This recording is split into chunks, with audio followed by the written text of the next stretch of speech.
আমার সোনার বাংলা, আমি তোমায় ভালোবাসি। জি প্রিয় দর্শক, গতকাল রাত ছিল বাংলাদেশের সুবর্ণ জয়ন্তী এবং মুজিব শতবর্ষ পালনের শেষ দিন। যদিও করোনা মহামারীর কারণে 1 বছরব্যাপী অনুষ্ঠানমালাকে বাড়িয়ে 2 বছরে নিয়ে যাওয়া হয় এবং 2 বছর যাবৎ পালন করা হয় বাংলাদেশের সুবর্ণ জয়ন্তী এবং মুজিব শতবর্ষ। প্রতিটি বাংলাদেশী হিসেবে আমাদের প্রত্যেকের অধিকার আছে এই আনন্দ উপভোগ করবার। জনমত নির্বিশেষে এই দুটি অনুষ্ঠান আমাদের সার্বজনীন। যদিও কতটুকু সার্বজনীন করা গেছে তা নিয়ে প্রশ্ন রয়ে গেছে, তারপরেও আসুন আমরা গতকাল রাতের শেষ অনুষ্ঠানটি উপভোগ করবার চেষ্টা করি।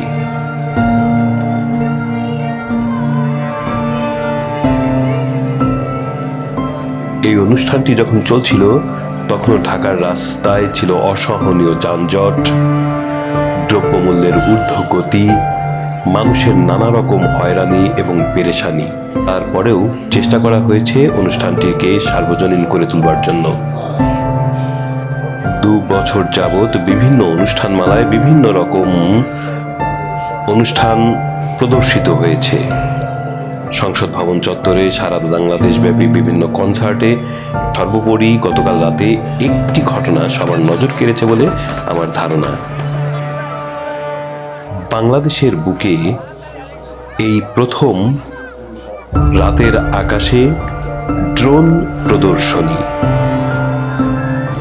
সত্যিকার অর্থেই এটি একটি অভিনব আয়োজন।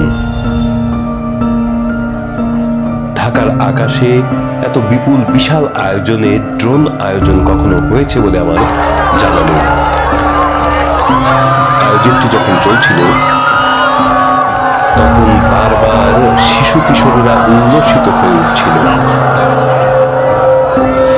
ড্রোনের মাধ্যমে বিভিন্ন রকম ভাবে প্রদর্শিত হচ্ছিল বঙ্গবন্ধু, বর্তমান সরকারের বিভিন্ন উন্নয়নমূলক কর্মকাণ্ড এবং সর্বশেষে সুবর্ণ জয়ন্তীর লোগো 50 বছর। দর্শক, অনুষ্ঠানটি হাতিরঝিলে এমপি থিয়েটারে অনুষ্ঠিত হচ্ছিল মুক্তিযুদ্ধ বিষয়ক মন্ত্রণালয়ের অধীনে বেক্সিমকোর অর্থনৈতিক সহায়তায় এবং অন্তঃসবিজের আয়োজনে।